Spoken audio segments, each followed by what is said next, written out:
Phone लावतो बस sanitiser मार तिथं आहे ठीक आहे स्टुडिओच इथं तर हो हा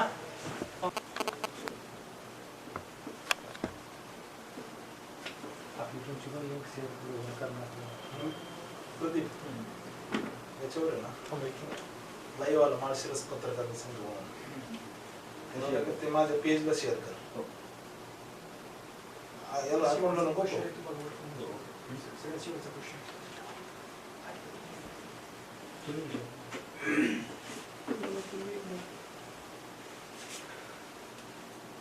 थांबा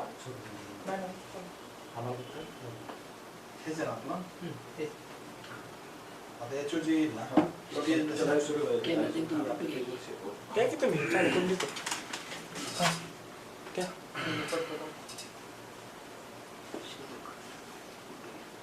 मोबाईल सायलेंट करा पहिले तुमचं फेसबुक तुम्ही वरिष्ठ सभागृहातलं घेतलं असतं तर मला सोपं झालं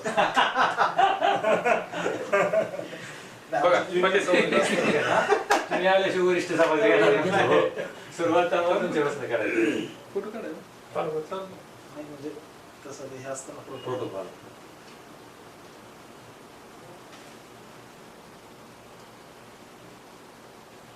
नमस्कार मी पत्रकार निनाद पाटील आज आपण या ठिकाणी माळशिरस तालुका पत्रकार संघाच्या फेसबुक पेजवर माळशिरस तालुक्याचे विद्यमान आमदार रामभाऊ सातपुते यांच्याशी माझा तालुका माझी जबाबदारी या विषयावर फेसबुक पेजवरून लाईव्ह आपण चर्चा करणार आहोत।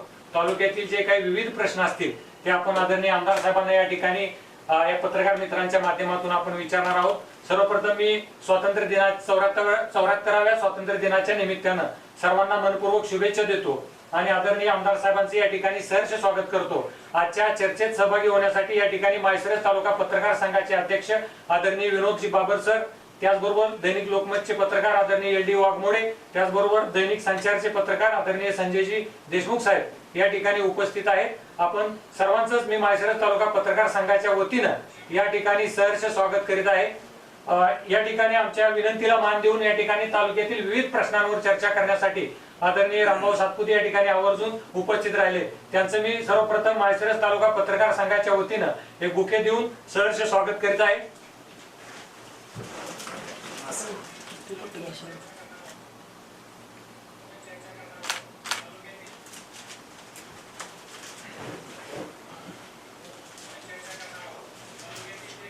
सर्वप्रथम आमदार साहेब आपलं सहर्ष स्वागत। आपण ऊसतोड कामगाराचा मुलगा ते माळशिरसचे आमदार हा जो आपला प्रवास होता याबाबत आम्हाला काय सांगाल?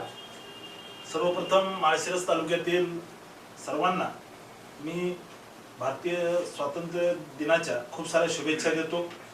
अनेक क्रांतिकारकांनी अनेक स्वातंत्र्य सेनानींनी आपल्या रक्ताचा अभिषेक घालून या भारत मातेला स्वातंत्र्य केलेलं आहे।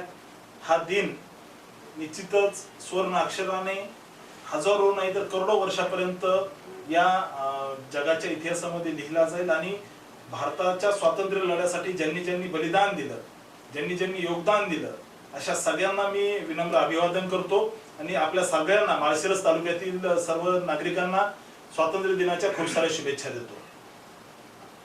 आदरणीय पत्रकार महोदयांनी जो प्रश्न विचारला की ऊसतोड कामगाराचा मुलगा ते आमदार हा आपला प्रवास नेमका कसा झाला, तर मला असं वाटतं की हे भारतीय जनता पार्टीमध्ये तसं नवीन नाहीये।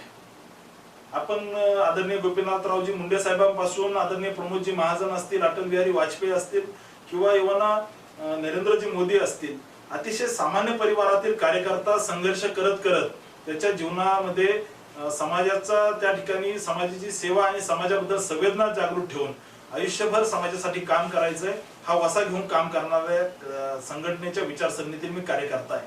मुळातच एका सामान्य परिवारातील कार्यकर्ता आमदार होणं तसं बघितलं तर हे भारतीय जनता पार्टी किंवा संघ परिवारातील कार्यकर्त्याला तसं फार नवीन नाहीये, परंतु समाजामध्ये दुर्दैवानं स्थिती अशी झालेली आहे की लोकशाही म्हटलं की धनदांडग्यांचं या यशामध्ये असणारं बस्तान जे हे अधिक पाहायला मिळतं, असं एक दुर्दैवानं समाजामध्ये परिस्थिती निर्माण झाली आहे। परंतु मी ज्यावेळेस महाविद्यालयीन जीवनामध्ये शिकत होतो त्यावेळेस अखिल भारतीय विद्यार्थी परिषद असेल किंवा राष्ट्रीय स्वयंसेवक संघाचा बालपणापासून जो स्वयंसेवक म्हणून मला जे बाळकडू लाभलं त्या याच्यातून मी तयार झालेलो कार्यकर्ता आहे. परंतु विद्यार्थ्यांसाठी लढत एक सामान्य विद्यार्थी संघटनेचा कार्यकर्ता, ते एबीव्हीपीचा महाराष्ट्राचा प्रदेश मंत्री, आणि महाराष्ट्र नाही तर देशाच्या कानाकोपऱ्यामध्ये मी या विद्यार्थी संघटनेमुळे प्रवास करू शकलो. मला असं वाटतं की या तालुक्याचा आमदार म्हणून ज्यावेळेस एक ऊसतोड कामगाराचा मुलगा आमदार होतो, हे खऱ्या अर्थानं हेच आपल्या लोकशाहीचं एक खरं सौंदर्य आहे. आणि या लोकशाहीच्या वैशिष्ट्यामुळेच माझ्यासारखे कार्यकर्ते आज आमदार म्हणून काम करू शकतात.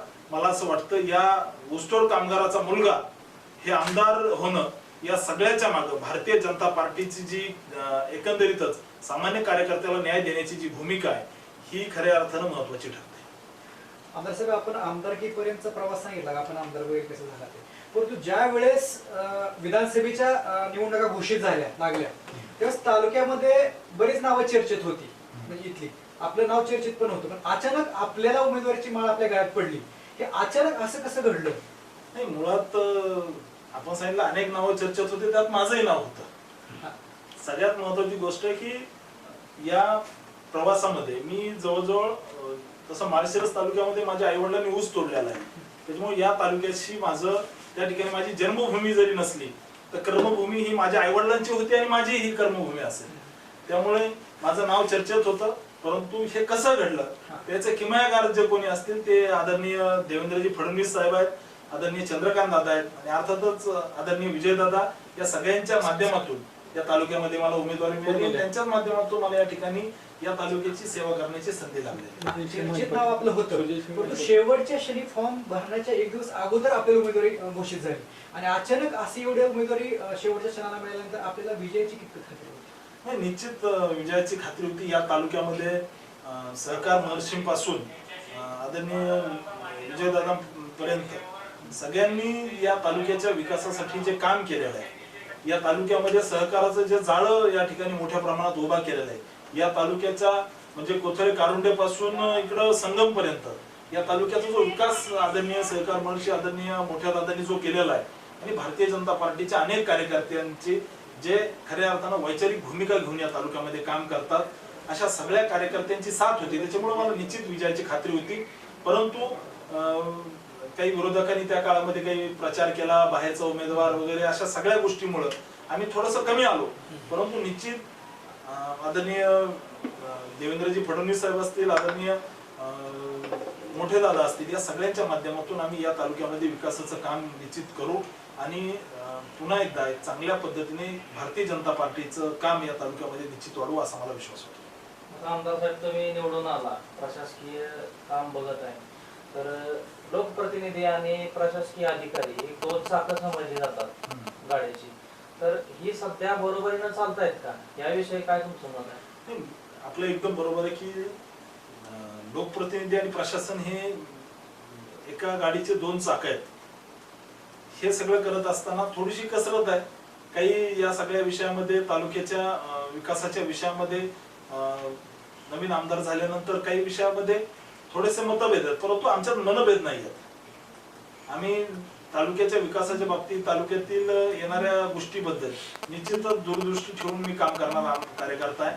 म्हणून या तालुक्याच्या एकंदरीतच सगळ्या परिस्थितीचा अभ्यास केल्यानंतर प्रशासनाला सोबत घेऊन आपण काम करू ही माझी भूमिका आहे. आणि काही विषयामध्ये निश्चित थोडासा दुरावा आला असेल, परंतु या तालुक्याच्या विकासाच्या दृष्टीने जिथं कुठं आपल्याला योग्य काम करता येईल हे काम करण्याची माझी भूमिका आहे. आणि काही गोष्टीमध्ये थोडंसं हे असेल, परंतु जेव्हा जेव्हा तालुक्याच्या हिताची गोष्ट येते तेव्हा तेव्हा प्रशासनाला सोबत घेऊन आम्ही काम करतोय. हे आपण पाहिलेलं आहे. कोरोनाच्या सारख्या स्थितीमध्ये आम्ही सगळ्या प्रशासनाने माळशिरस तालुक्याचं चांगलं काम केलेलं आहे. जिथं चांगलं त्याची स्तुती झाली पाहिजे. परंतु मी निश्चित प्रशासनाच्या एखादी जर चूक झाली असेल तर ती चूक जी ही आलोचना असते, ती चूक सुधारण्यासाठीची ती टीका नसते तर ती आलोचना असते, तिला सुधारण्यास वाव असतो. लोकांसाठी लढणारा मी कार्यकर्ता आहे. लोकांसाठी काम केलं पाहिजे या भूमिकेतून मी या तालुक्यामध्ये काम करायला सुरुवात केली. त्याच्यामुळे सामान्य लोकांना त्रास म्हणजे मला त्रास, ही भूमिका माझी आहे. त्याच्यामुळे लोकांचे जेव्हा प्रश्न असतील त्यासाठी लोकांच्या विषयासाठी आवाज उठवणं हे माझं काम आहे. या विषयामध्ये मी निश्चित हीच भूमिका माझी असेल की लोकांसाठी मला जे जे करता येईल ते मी करत राहील. आमदार साहेब, महत्वाचा एक विषय आहे की गेल्या लोकसभेला आणि विधानसभेला कृष्णा भीमा स्थिरीकरणाचा विषय आपल्या तालुक्यामध्ये फार गाजलेला आहे. ते आतापर्यंत कुठपर्यंत आलेला तो विषय?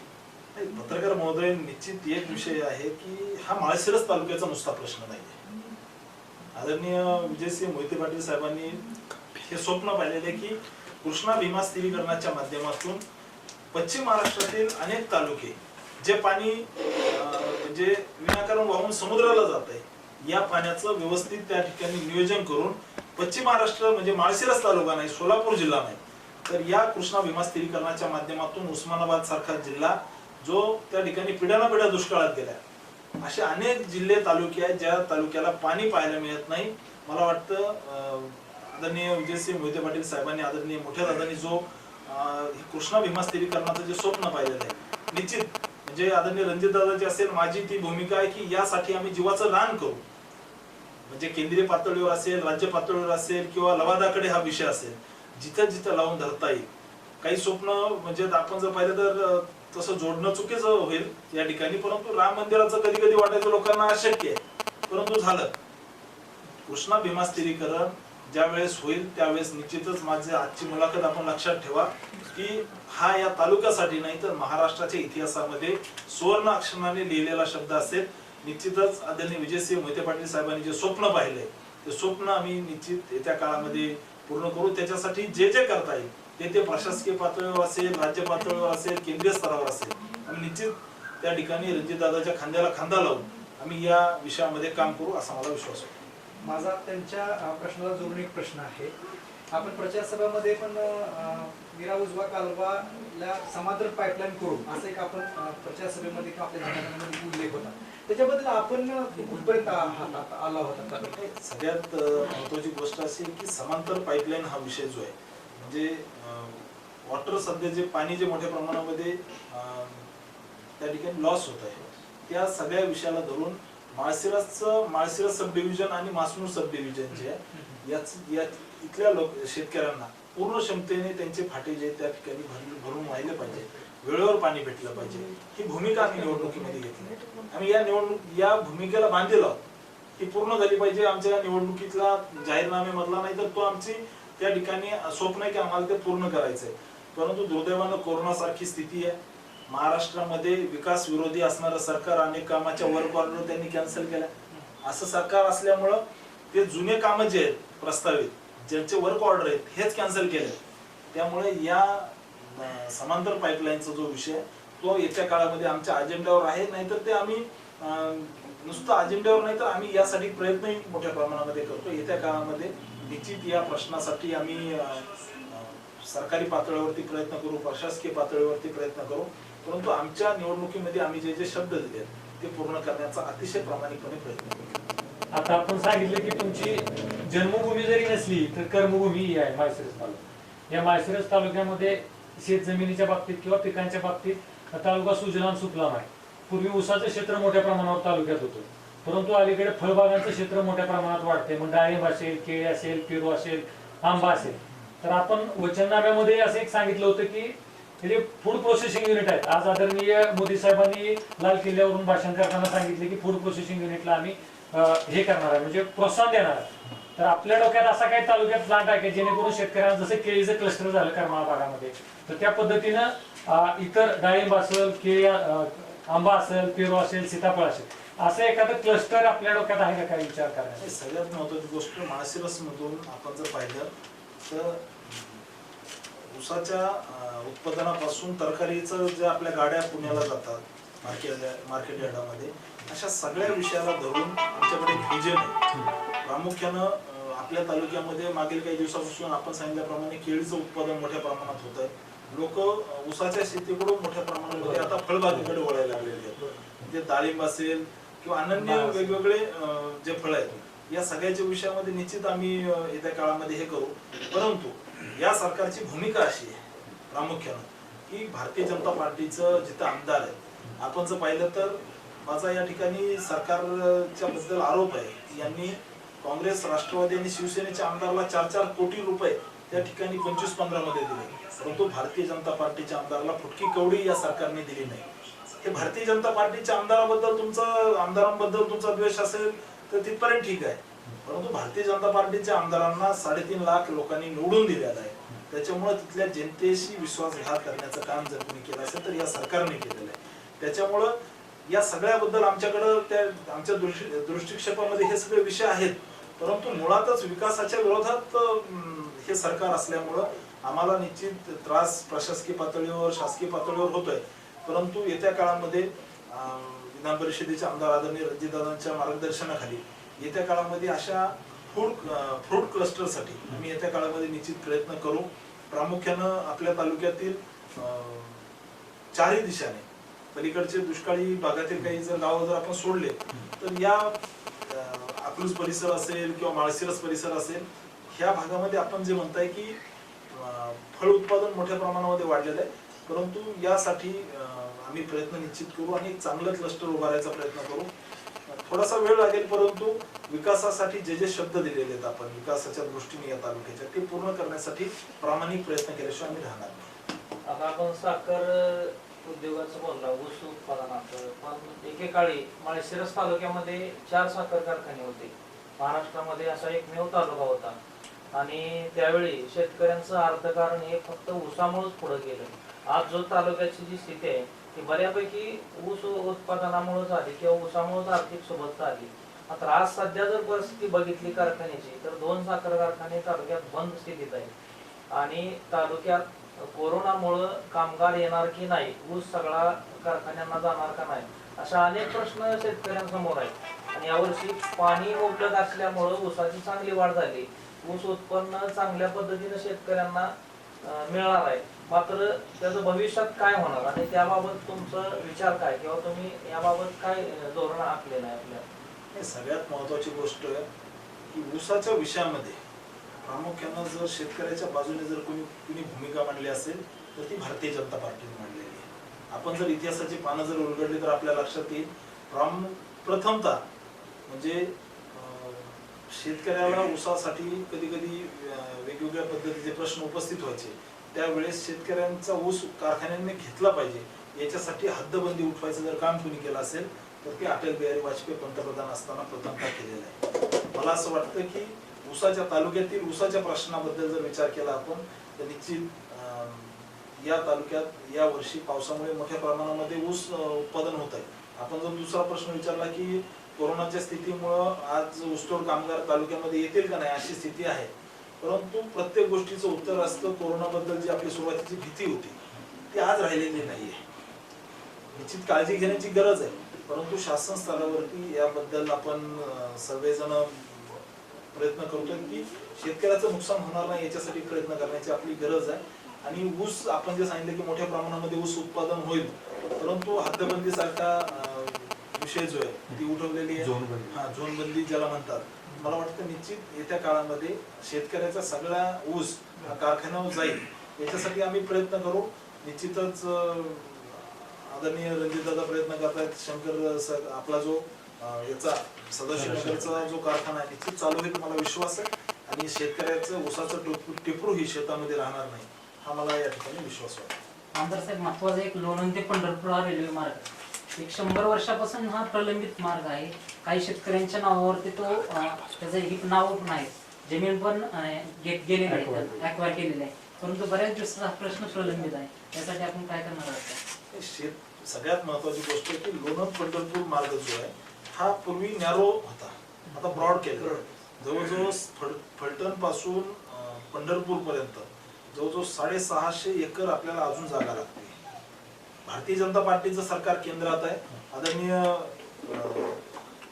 विजयदादांनी या विषयामध्ये वेळोवेळी सरकारला विचारणा केली आणि यामुळेच केंद्र सरकारने जवळजवळ या रेल्वे मार्गासाठी जो काही खर्च होईल त्याचा 50% खर्च हा केंद्र सरकार उचलेल अशा प्रकारचं पत्र आदरणीय पियुष गोयल साहेबांनी महाराष्ट्र सरकारला दिलेलं आहे. परंतु दुर्दैवानं विकास विरोधी असणारं हे महाराष्ट्राचं सरकार त्या ठिकाणी काम प्रस्तावित असले म्हणजे कामाच्या वर्क ऑर्डर झाल्या ते कॅन्सल करत आहे. त्यामुळे रेल्वे मार्गाचं तर अजून सर्वे व्हायचं आहे, त्या ठिकाणी जमीन ॲक्वायर करायची अजून 650 एकर. इतक्या प्रमाणामध्ये हे थोडंसं हे काम असल्यामुळे याला वेळ लागेल, परंतु केंद्र सरकारने याला जो निधी देऊ केलेला आहे तो स्वीकारूनही आम्ही 50% वाटा उचलतोय अशा प्रकारचे एक म्हणजे साधं एक पत्र सुद्धा काढण्याचं काम या सरकारने, महाराष्ट्र सरकारने केलेलं नाहीये. परंतु या विषयामध्ये आदरणीय विजयदादांच्या मार्गदर्शनामध्ये आम्ही काम करतोय. मला निश्चित वाटतं की लोणंद पंढरपूर मार्ग या 5 वर्षामध्ये याचं काम मोठ्या प्रमाणामध्ये संपेल आणि रेल्वे येत्या काळामध्ये कशी याच्यासाठी आम्ही प्रयत्न करू. परंतु जो निधी महाराष्ट्र सरकारने जो वाटा उचलायला पाहिजे त्याबद्दल सरकार अजून भूमिका घेत नाही. परंतु ती भूमिका घेण्यासाठी विधानसभेमध्ये मी आणि विधान परिषदेमध्ये आदरणीय रणजित दादा या आमच्या दोघांच्या प्रयत्नाने आणि मोठ्या दादांच्या मार्गदर्शनामध्ये आम्ही हा निश्चित प्रश्न सोडू असा मला विश्वास होता. आमदार साहेब, आपल्या एकंदरीत बोलण्यातून असं आलं की पण ही सरकार विरुद्ध आहे, जनतेच्या विरुद्ध आहे, कामं करत नाहीये, निष्क्रिय आहे. पण मध्यंतरी 2 वेळा एका एजन्सीने सर्वे केला. त्याच्यामध्ये त्या सर्वेमध्ये देशातल्या जे 5 टॉप मुख्यमंत्री आहेत त्या मुख्यमंत्र्यांमध्ये एकदा उद्धवसाहेब ठाकरे यांचा 4था नंबर होता आणि आता 5वा आहे. जरी असा असेल तरी एजन्सी जे सर्वे करते हा चुकीचं म्हणायचं. ही सगळ्यात महत्वाची गोष्ट आहे. काल संजयजी राऊत साहेबांनी पण सांगितलं की WHO ला मार्गदर्शन करावं असं त्यांचं ज्ञान आहे. मला निकष या सगळ्या विषयाचे लक्षात आले नाही. मला आपण जे सांगितलं ते मी बरोबर नसेल तुम्हाला करेक्ट करा. परंतु त्यांचा 7वा नंबर आलाय. आता जो सर्वे झाला त्याच्यामध्ये 7वा नंबर आलाय. मला असं वाटतं जनतेला फॅक्ट्स माहीत असतात. महाराष्ट्रामध्ये आता कोरोनाची इतकी परिस्थिती वाईट आहे. निम्मी मुंबई पाण्याखाली गेली. शेतकरी आत्महत्या करतोय. शेतकऱ्याला केळी फेकून द्यावं की काय अशी वेळ या सरकारने आणली. शेतकऱ्याचं अतोनात नुकसान या सरकारने केलं. मक्याच्या विषयामध्ये असेल किंवा अन्य सगळ्या विषयामध्ये शेतकऱ्याचं म्हणजे मोदी सरकार शेतकऱ्यांना 2000 रुपये देत आहे. परंतु बांधावर जाऊन शब्द दिलेला उद्धव ठाकरेंनी आम्ही हेक्टरी 25,000 रुपये देऊ. ते 25,000 उद्धव ठाकरेंनी आणि या सरकारने कुठे ठेवलेत ते शोधण्यासाठी मला असं वाटतं की CCTV कॅमेरे लावावे लागते. शेतकऱ्याला फुटकी कवडी या सरकारने दिलेली नाहीये. शेतकऱ्याचं इतकं नुकसान झालं अवकाळी पावसामुळे. कोकणामध्ये मोठ्या प्रमाणामध्ये नुकसान झालं. तुम्ही कोकणातल्या शेतकऱ्याला काय देताय? 2 मेणबत्त्या आणि 1 साबण. खऱ्या अर्थानं महाराष्ट्राचं दुर्दैव आहे. विकासाच्या दिशेला असलेला महाराष्ट्र मागे घेऊन जाण्याचं जर पाप कोणी केलं असेल तर ते महाराष्ट्राच्या या सरकारने केलेलं आहे. त्यामुळे मी म्हणतोय सर्वेमध्ये काय येईल ते, परंतु आजच्या तारखेला हे सरकार शेतकरी विरोधी, विकास विरोधी, वर्क ऑर्डर कामाच्या कॅन्सल केल्या. त्या ठिकाणी आम्हाला बजेट जे देऊ केलं विकासाचं बजेट त्याच्यावरती ते लावला. आपल्या DPDCचे 476 कोटी रुपये जे दिले पाहिजे परंतु ते त्यांनी थांबवले. कोरोनाचं कारण सांगताय. परंतु मला असं वाटतं सगळ्यात जर अशा पद्धतीने जर सरकारने जर त्या ठिकाणी अशी भूमिका घेतली तर मला वाटतं महाराष्ट्र निश्चित मागे जाईल. आणि त्यामुळे आम्ही म्हणतोय की हे सरकार विकास विरोधी, हे सरकार शेतकरी विरोधी, हे सरकार त्या ठिकाणी जनमताच्या विरोधात आलेलं सरकार आहे. त्यामुळे निश्चितच आम्हाला विश्वास आहे हे सरकार जाईल. हे सरकार त्या ठिकाणी आम्ही असं म्हणणार नाही. पण पण हे सरकार त्यांच्या कर्तृत्व त्यांच्या असणाऱ्या आपल्या पण मुंबईच्या चक्रा वाढले जातात. आपल्या मुंबईच्या चक्रा वाढले जातात. त्यामुळे एकंदरीत अशी परिस्थिती आहे की सरकार जाईल. सरकार हे त्यांच्या कर्मीनेच पाडणार आहे. आमचे आदरणीय नेते देवेंद्रजी फडणवीस साहेब सांगतात की हे सरकार कर्मीनेच पडणार आहे. त्यामुळं आम्हाला मतदारसंघातील कामं घेऊन जाण्यासाठी लोकांची कामं असतात. यासाठी मुंबईला जावंच लागतं. परंतु हे सरकार आम्ही साहेबांनी जी भूमिका घेतली आम्ही हे सरकार पाडणार नाही.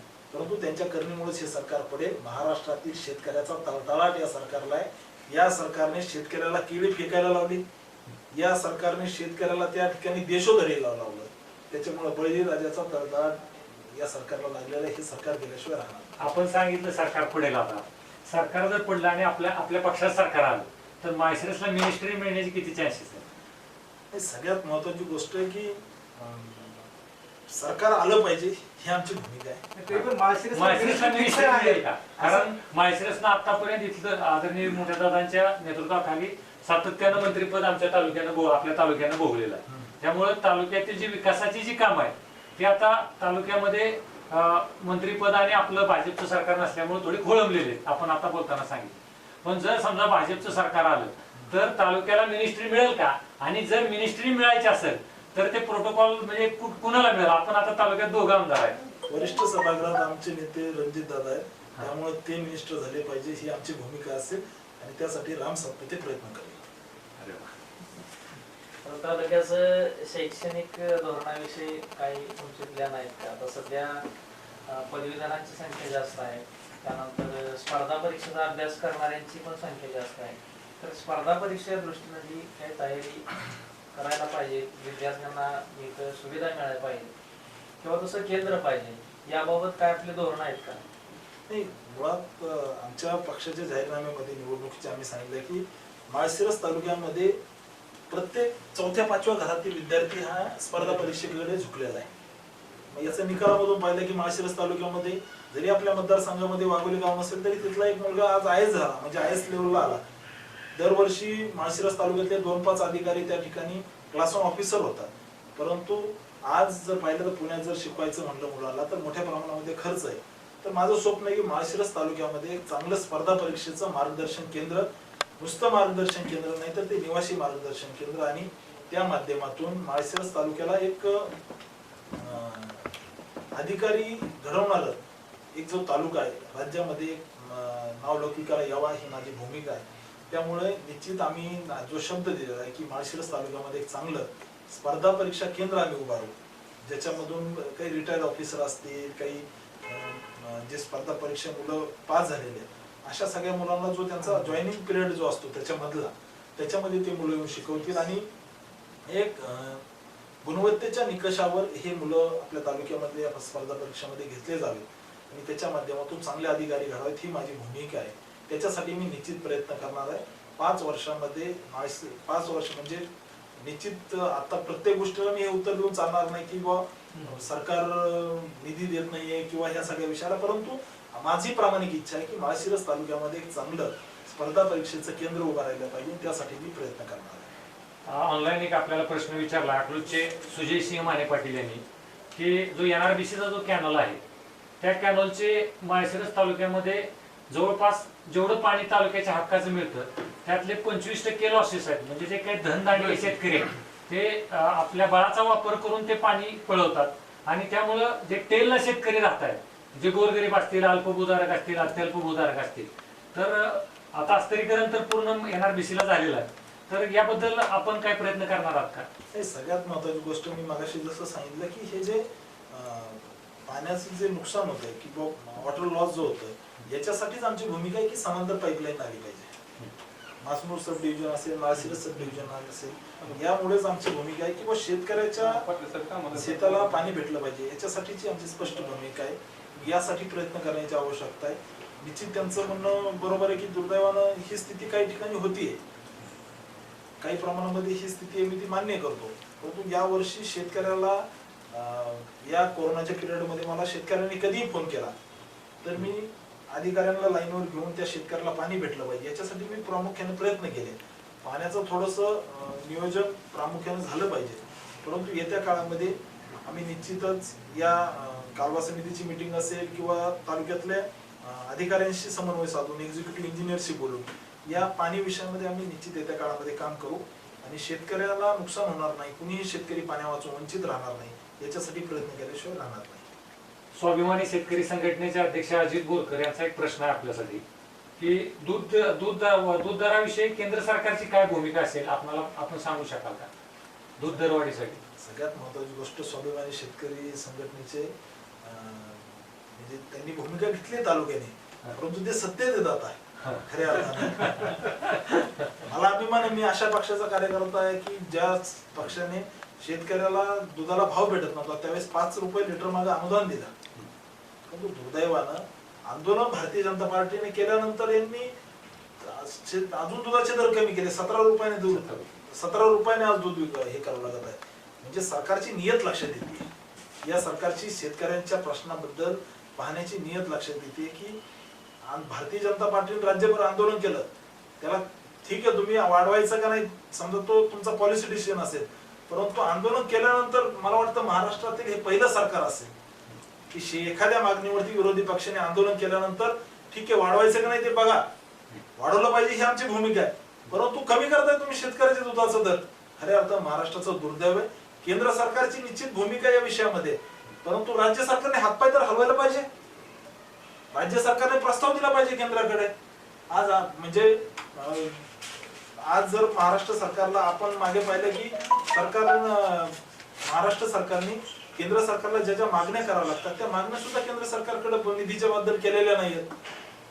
त्यामुळे केंद्र सरकारची ही भूमिका आहे की शेतकऱ्यांच्या दुधाला भाव भेटला पाहिजे, परंतु राज्य सरकारची त्या ठिकाणी काही जबाबदारी आहे.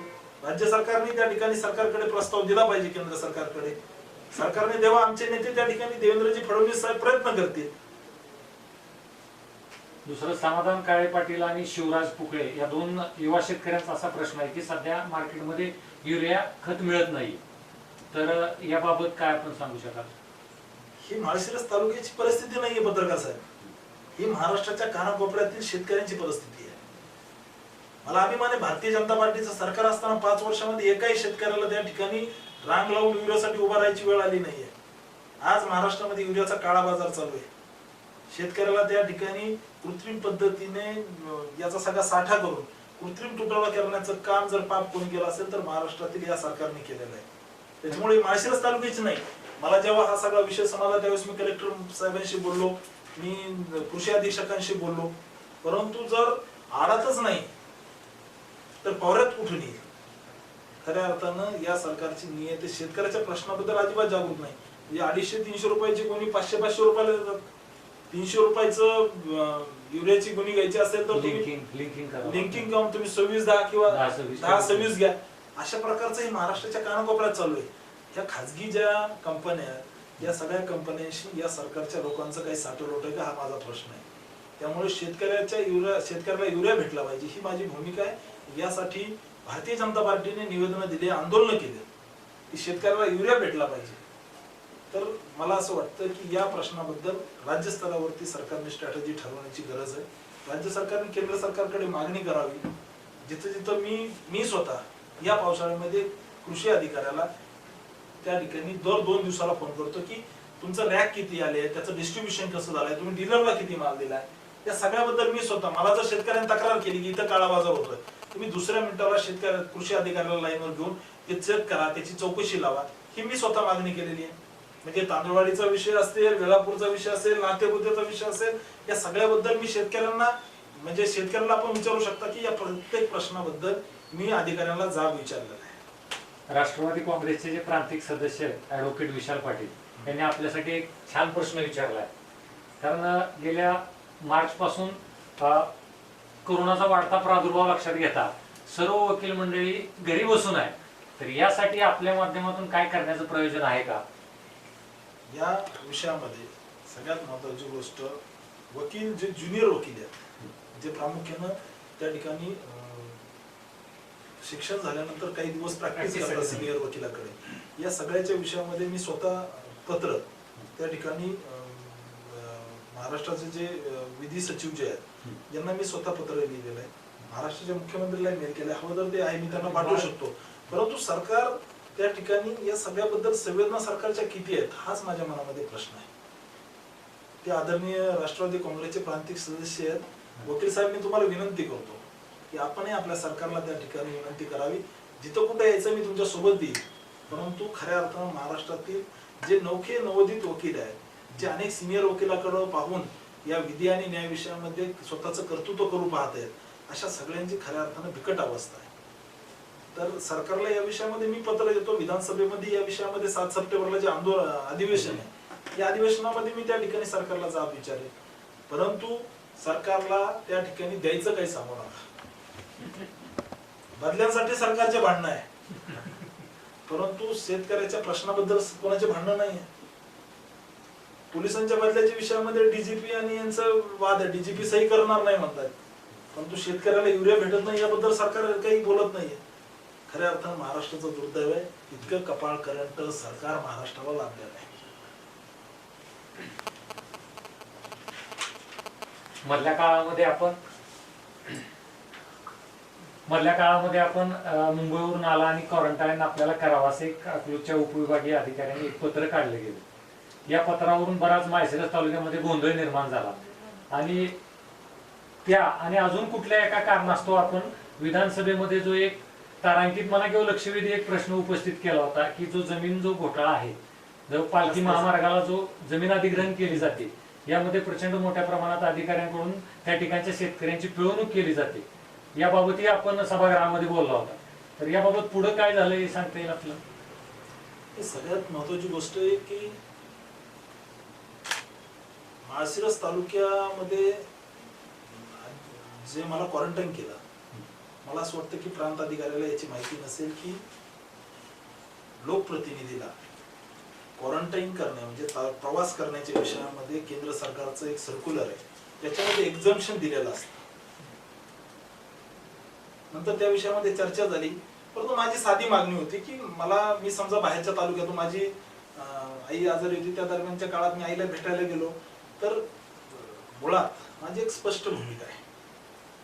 अधिकाऱ्यांना लॉंग करिअर असतं, अधिकाऱ्यांनी कधी कोणत्या राजकारण्याचं शस्त्र झालं नाही पाहिजे, ही माझी एकदम भूमिका आहे.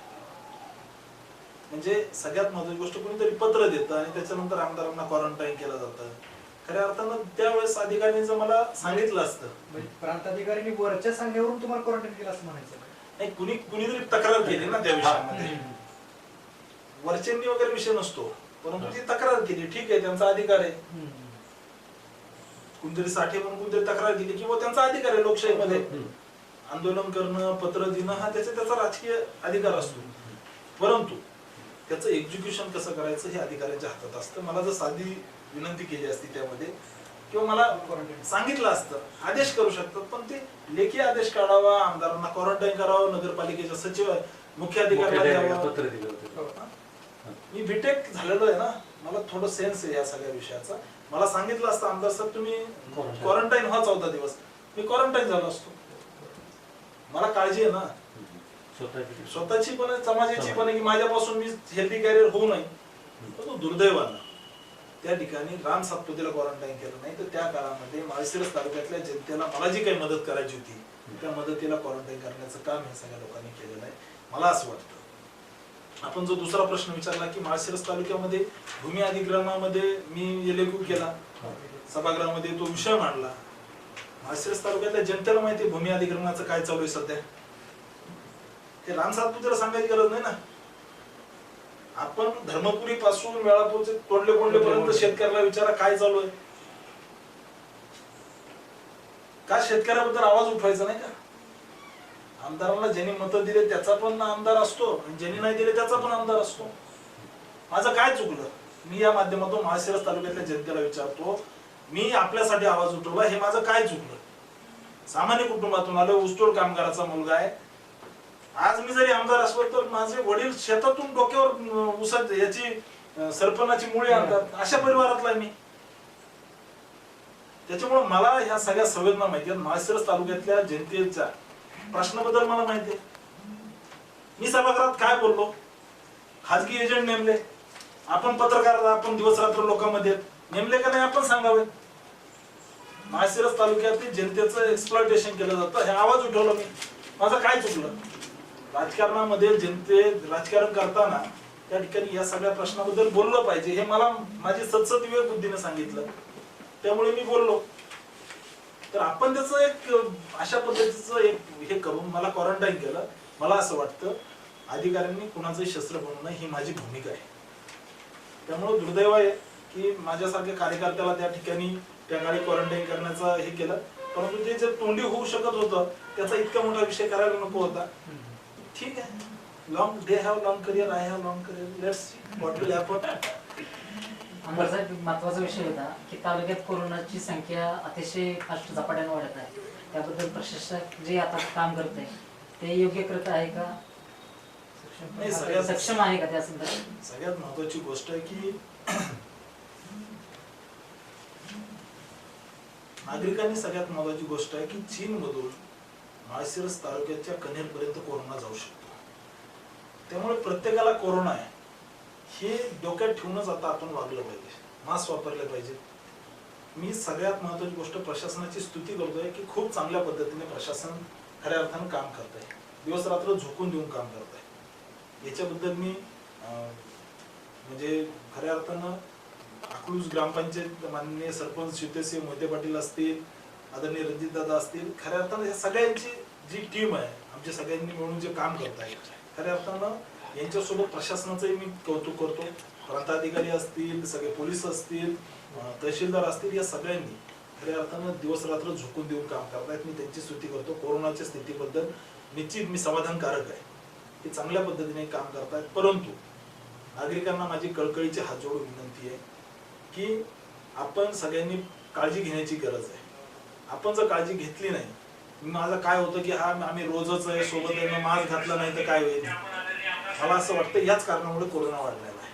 आपण प्रत्येकाने मास्क घातला पाहिजे, प्रत्येकाने त्या ठिकाणी स्वतःची काळजी घेतली पाहिजे. आणि खऱ्या ठीक आहे व तुम्ही पैलवान आहे, तुम्हाला काही होणार नाही किंवा तुमची तब्येत चांगली आहे, परंतु आपल्या घरामध्ये कुणीतरी वृद्ध असतं, कुणीतरी त्या ठिकाणी कुणाचं हृदयाचं ऑपरेशन झालं असतं. त्यामुळे सगळ्यात महत्त्वाची गोष्ट आहे प्रत्येकाने त्या ठिकाणी काळजी घेतली पाहिजे आणि तालुक्यात निश्चित कंट्रोलमध्ये येईल. सगळ्यांच्या मार्गदर्शनामध्ये आम्ही सगळेजण काम करतोय. प्रशासनही सगळ्यांच्या याच्यामध्ये झुकून देऊन काम करतोय. मी पोलीस प्रशासन असेल, महसूल प्रशासन असेल, याची स्तुती करतो.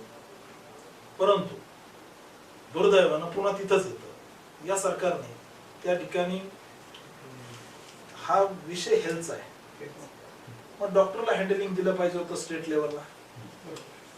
दुर्दैवानं थ्रू स्टेटमध्ये हँडलिंग महसूल करत नाही. मला एक समजतं क्वारंटाईन सेंटर कुठं काढायचं हे प्रशासनाने मिळून मिसळून केलं पाहिजे. परंतु आरोग्य विभागाने या सगळ्या विषयामध्ये आरोग्य विभागाला लीड देण्याचं काम सरकारने केलं असतं तर कोरोना स्थितीवर व्यवस्थित झालं असतं असं मला या ठिकाणी वाटतं. दैनिक सकाळचे पत्रकार आहेत निमगावचे नितीन मगर, त्यांचा एक आपल्यासाठी प्रश्न आहे की निमगावचा जो मोठा तलाव आहे, या तलाव जो मोठा टँक आहे 248 MCFTचा, त्याच्यावर एक कॅनॉल आहे. त्या कॅनॉलवर जवळपास 1700 हेक्टर क्षेत्र ओलिताखाली, 1750 एकर. तर तो 92ला पूर्ण झालाय, 94ला तो चालू झालाय. 11.2 किलोमीटर लांबीचा कॅनॉल आहे तो. परंतु त्या कॅनॉलला 3-4 किलोमीटर पर्यंतच पाणी जातं. त्या तत्कालीन ठेकेदारांनी निकृष्ट दर्जाचं काम केलं आणि तो कॅनॉल लघु पाटबंधारे विभागाच्या ताब्यात आहे.